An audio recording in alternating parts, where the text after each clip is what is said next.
Welcome to another episode of the brand called You, a video and podcast show that brings you leadership lessons, knowledge, experience, and wisdom from hundreds of successful individuals from around the world. Today, I am delighted to welcome a very senior public relations professional, Nitin Mantri. Nitin, welcome to the show. Thank you. Nitin is the Group CEO of Avian We. He is the president of the International Communications Consultancy Organization, ICCO, and he is the past president of the Public Relations Consultants Association of India, or PRCAI. Nitin, what would you say are three key milestones in your life or career?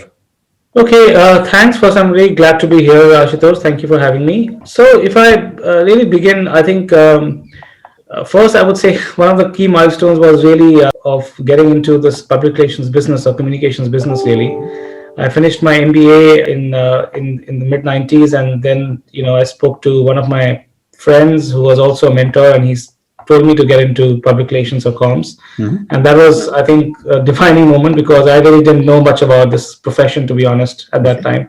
It was like you've done your MBA, you get into a marketing job, right, or a finance job, right? So I think the second piece really was about turning point was really that after working here for about seven odd years, I got a break and I went to the UK. I spent 7 years working in London, and that was a great exposure to the comms industry and how just difference between working in India or Asia and compared to the UK or the Western region. And I think the third and the most important milestone really was me turning an entrepreneur. Okay. So after my stint in the UK for 7 years, I kind of came back, partnered with Nikhil, my business partner, and that kind of was a great turning point because I kind of, we set up, Avian was existing that time, Nikhil just set it up. I joined him as a business partner. And we, when I joined Avian, we were very small. We only had about, 4 or 5 people, just a small office. And it kind of gave wings to my dream of becoming an entrepreneur. So today we are a much bigger, large consultancy. Terrific. So let's move straight to Avian We. And, I'd love to know what are you doing in Avian We? A little more about your venture. We are like an integrated communications firm in India. We started back in 2004 with really focused around core public relations services. Over the years, so when we started, we were, of course, like any other public relations firm. And one of the things I thought we would do is not to be, the fourth, fifth, or sixth public relations firm, but be first in everything as the PR profession was developing. So we were the first, amongst the first few firms to start a digital practice, a public affairs practice, which is really led by a subsidiary called Chase India. And also our social impact practice, which is really about delivering purpose-driven campaigns.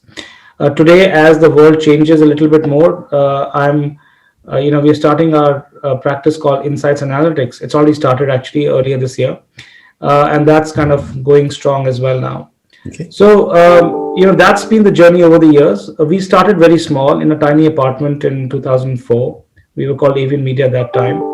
And, Nikhil, my business partner, Manas, our another co-founder of Chase, which is a public policy firm, our national head for public relations, Neha. We are just a very few core team, which is still there, by the way, which is still here. Fantastic. And then we kind of, grew from there. And today we are about 260 people, close to 270 actually now, across different domains. We also in 2018 decided to start exiting the business, and we became part of E-Communication, which is one of the largest communications firms in the world. Okay. I think the reward really has been over the years about recognition in the terms of our people, our work, which we've got. We've been great place to work certified for many years, 3 years consecutively. We were already in the top 50 last year in the great places to work. We've been agency of the year consistently 2015, 17, 19, again 20. So it's been great journey. Terrific. So my next question to you is that, you spent so many years in public relations. For a lot of our viewers and listeners, tell me, what is public relations and why is it important in the corporate world? Okay. So public relations is basically, if I put it in a single line, it's the management of perception. We manage build perception by really what I call tailoring messages or information to manage different audiences. And when I say different audiences, it could be we may reach out to different audiences through sometimes the media or even directly through to consumers or policymakers or regulators. But that's really what we do. And uh, I think for a business to be successful, storytelling must sit at the center of everything it does. And every story, every executive platform, every campaign must directly impact the business. So, from a new feature announcement to a broad-based brand purpose platform, it's the human impact that really matters. And without that cohesive, the human story running through every stakeholder touch point, it runs the risk of feeling kind of fragmentary, right?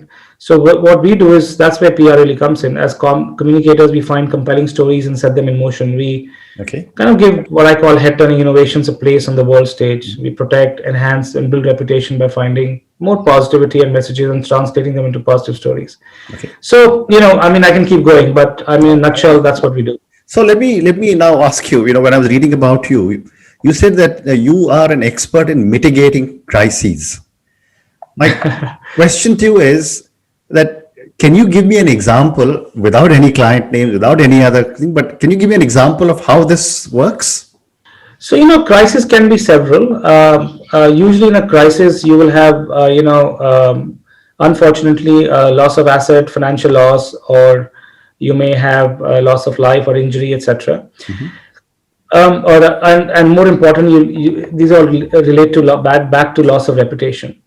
So a crisis, we've consulted with large conglomerates in a large boardroom battle a couple of years back, which was the Tata Group.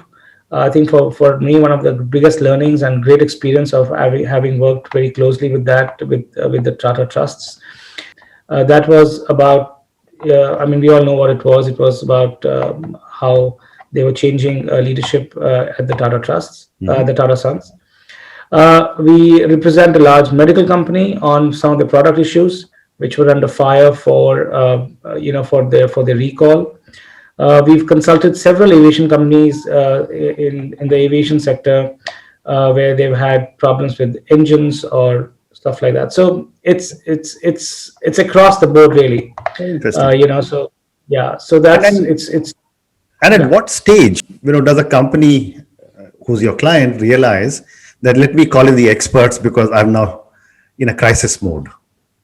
Usually we tell clients to bring us on board very, very quickly, much before, and we do a risk audit and keep the crisis manual in place. That's a few of the clients do that.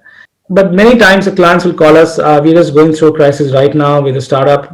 Clients will just call us when they're bang in the middle of it. Sometimes we come in when the horse has already bolted. To Okay. be honest, sometimes we come in when we are able to manage the crisis. Right. So yeah, a lot. It depends, honestly. I mean, like I said in the previous example I gave of the large conglomerate, the Tata Group, we were called in much before. Where we could create a plan scenario and work through it. Correct. In the case of another large medical company I mentioned, we were called right in the middle of the crisis where a lot had happened. So it depends client to client, but So, earlier the better. so what you're saying is you don't want to be firefighters, but more like prevention. That's the idea, because once you're firefighting, then you've lost reputation is gone for a toss. Honestly, on its already. Very well said. So let's now move on. Again, one of the things that I was reading about you was that you train C-suite executives in managing media. Help me understand what this Yeah. means and what is the process. Yes, we have trained several C-suite executives. I think what that means really is how do so the way it's structured is we really talk to them about the media landscape, how the media landscape works in India, how it's changing. We talk about how the media works, how they function. There needs to be an understanding and respect for the media. We can't take it very casually, because honestly, the media does report. They report fairly, most of them. And to be fair, we need to have mutual respect for each other when we work with them. Then we go on, as part of that program, we go on to talk about some tricks that the media may use. So, all journalists do have their own ways of talking to companies and trying to elicit information that they may not want to give out. and that becomes a story. So we try to provide guidance on what to say, what not to say. So that comes in very handy for many clients. We've done that, and it's come very useful. We do that. I personally do the training programs for many clients on a regular basis. Which means that before someone heads out to a press conference, you would prep them up properly and make sure that they don't reach a crisis situation. Yes, hopefully not. Yes. Well said. So now my next question is, that I've been in the corporate world for many years, and we were always told that it is very easy to destroy a reputation. It is very difficult to build a reputation. So from a PR perspective, what are the kind of qualities a CEO should have? Yes, you're absolutely right. Reputation can be destroyed. Sometimes it takes years to build a reputation. It takes 2 minutes to destroy it. I think a CEO. Firstly, a CEO needs to think very holistically about the role of the companies in the global community, and take steps that actually have a real impact. I think a great CEO is somebody who looks beyond the bottom line, who thinks holistically about the world and the place of his or her business is in, and talks about to what end. To me, that's the most important question of all. I think increasingly I've been talking about leading with purpose. I think leaders need to work for more than just shareholder interests. I believe if you have a purpose, profits will follow, and therefore they need to live their values and stand shoulder to shoulder with their employees and communities. They must act on really what they call clear, bold purpose. There are many examples of, right from Microsoft, what they're doing on carbon emission, to Reckitt Benckiser and Dettol, what they're doing around Banega Swachh India program. So I actually feel those two are very important. Purpose, bringing holistically. Of course, then there are other things which I always tell people. One is being agile and being respectful and empathetic towards your employees. I think those are some of the 4 or 5 values which a leader should have. And one of the things that, again, I have seen many times in the corporate world is that too many people try to shoot off their mouth or give their impressions to people in the media. And I'm sure you encounter this all the time. What should a brief be? That only empowered people are allowed to speak, in which case some people say you're muzzling us. But what are your thoughts? No, I think we usually, depends on the client. We recommend to have not more than 2 or 3 people speak to the media. I think it's not about muzzling; it's about being consistent in messaging. Correct. I think when you're consistent in messaging, your brand purpose, your brand values come out much stronger, and that's very important. And also, I think those 2 3 people are then trained, and they can give the larger picture, clear picture to customers, and not confuse them. So that's the core reason behind it. It's not about muzzling. It's more about being consistent. Fair enough. Well said. So let's come back to now you and Avian We. Tell me, what are the values that you have within your organization? So I think I like to keep it simple. I think focus on people and clients, the rest will follow. I focused, really Nikhil and I have focused on building the right kind of company, strong on growth and high on values. So some of the values that define us as knowledge, being ethical, committed, and passion. So I think that really defines us, the way we work today. As ethics is very important in our business today. And people we have a public policy arm as well, which is even more important to have ethics in place. We set up our own advisory board to make sure that we had eminent people who were watching over us in an advisory capacity, to make sure we did the right things all the time, and that's helped us as well. And I think that really I would say 3 pillars to our business. The people who come first, always committed on people, their career paths, they're linked to organizational goals. Clients, I think clients are for life, philosophy that we've ingrained with every people within the business. And finally, business sustainability, contribute meaningfully to efforts in the industry, whether I do that as ICCO or PRCAI or otherwise. Okay. And as the group CEO, what is your leadership style? My leadership style is very grounded and simple. I like to keep people and clients at the center of everything I do. And I believe in, seeing others people's promises and celebrating them. Okay. So it's very simple. Okay. And my next question to you, Nitin, is that, how is PR or public relations different from networking?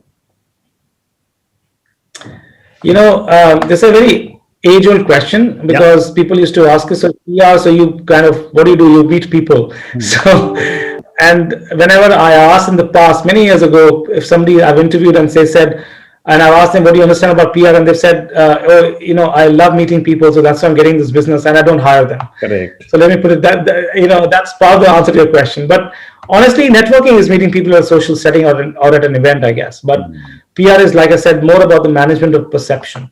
Okay. So it's networking. If you run a successful business, if you play golf and meet people, that's networking, right? So you need that in a business for running your own firm. We need that in running our own firm. Networking is part and parcel of every industry. Yeah, agree. So, now let's talk about the two associations of the industry bodies you've been part of. One is ICCO and the other is PRCAI. What is the role of these bodies in the PR industry? So bodies like ICCO, ECO, and PRCI, they keep largely the idea is to keep a watch on the way we serve our clients, provide a forum for senior management of the world's best consultancies to meet and address issues of mutual interest and concern. We want to raise standards of quality, address ethical issues, really harmonize the professional PR consultancy practice, and of course, more importantly, share knowledge. Okay. ECO, for example, has been working for over 30 years to raise the industry's professional and ethical standards, encourage high quality service amongst its members, and increase the visibility and the value and the role of public relations. Okay. So we, in fact, there's been instances, for example, the Bell Pottinger issue, which happened in the UK, where PRCA expelled one of its most high-profile members. So, for example, so those are some of the examples local bodies would do who are our members. We also constituted the Helsinki Declaration, which is a declaration of how we will work ethically. Okay. So that's how globally we do. And PRCA is the local India body, and we've really done a lot of work today. In my last 5 years as president, we've done some amazing work in terms of reaching out, creating a very united member base for the industry, and really increasing not only the value, but the popularity of comms as a profession as well. Okay. And my last question to you on PR before I move to the next segment, which is some questions for you personally. You are on the board of the School of Communications and Reputation. I have two questions related to this. One is, tell me about the school. And second, tell me, are millennials really taking up PR as a career? Okay, so first question is School of Comms and Reputation, or I would call it SCORE.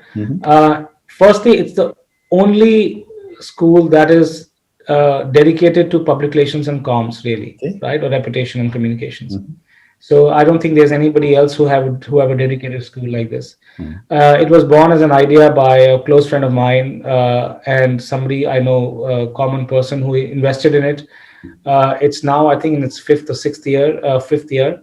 It's small, but it's very focused. They do some great work in how they teach kids, imbibe the more, I would say, progressive or contemporary public relations and communications work. And the kids have great exposure because, the same people also run or are partners in running a lot of PR big conferences in India. So PR, so are millennials taking up PR as a career? Yes, of course. PR has evolved in many different ways across a variety of platforms across the last 20. I mean, when I started my career almost 25 years back, we didn't have digital, we didn't have social, we didn't have analytics. Public policy in India was seen as a bad word. Today there's a larger percentage of PR which is now driven by digital. So, and the young millennials they're natives, right? So they're natives to digital work. So they're eager to offer fresh perspective, creativity, and do some more purposeful work. Also, a lot of purposeful work is happening in communication, and I think a lot of the millennials are keen on doing that, some of that work. Okay. So yes, are they taking up? Yes. Wonderful. Do we want more of them? Absolutely. Well said. So now time for a few questions for you personally. Nitin, you've had an amazing amount of success in whatever you have done, reached the top of your own industry group, etc. What does success mean to you? Success really means honestly building genuine and purposeful relationships with people, with my people, with clients. And I think at the core, we are a very relationship driven firm. From the very beginning, we have a culture of goodness in how we connect, collaborate, and act on things that matter to us, and with humility, empathy, I would say. So I think that's really what success is. Okay. And a follow-up question to that would be that where do you draw your inspiration from?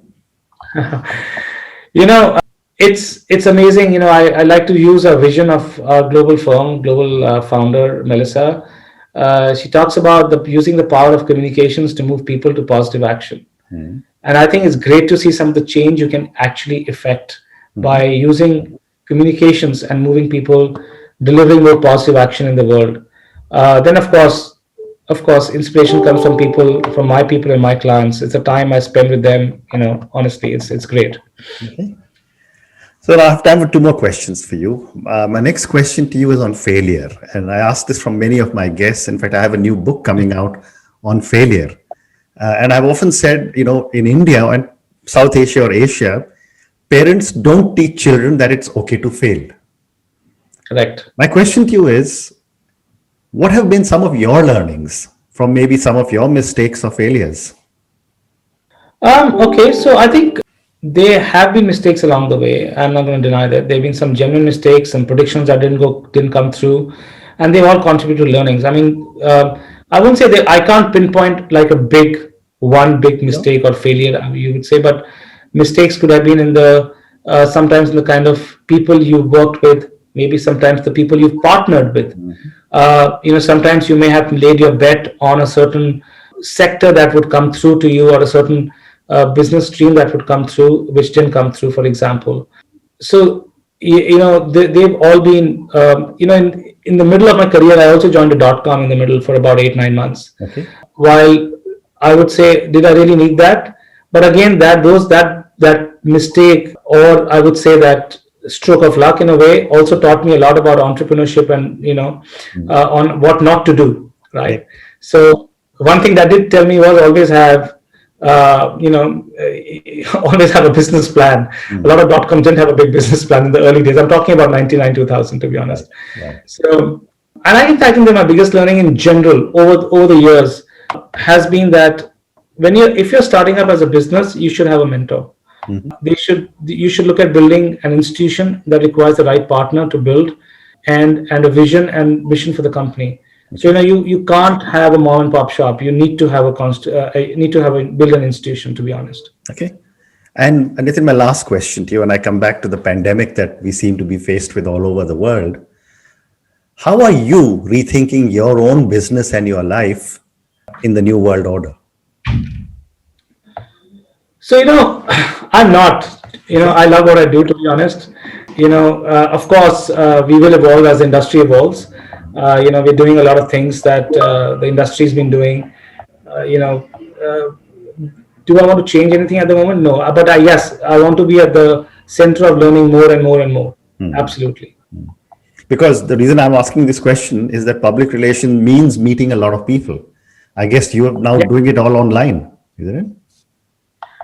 We are. It's amazing. We haven't gone back to work since March, 16th of March. So when we started work from home. But I can tell you one thing: the public relations industry, we may move to a little more hybrid model, maybe, but we will be back in offices. We need to meet people.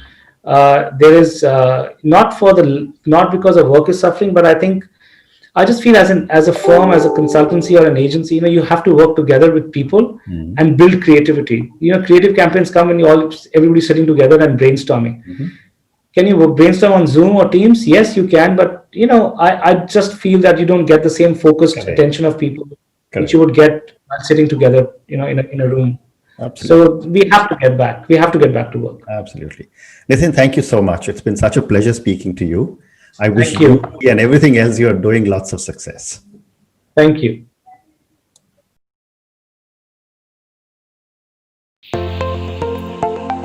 Thank you for listening to the brand called You Videocast and Podcast, a platform that brings you knowledge, experience, and wisdom of hundreds of successful individuals from around the world. Do visit our website www.tbcy.in to watch and listen to the stories of many more individuals. You can also follow us on YouTube, Facebook, Instagram, and Twitter. Just search for the brand called You.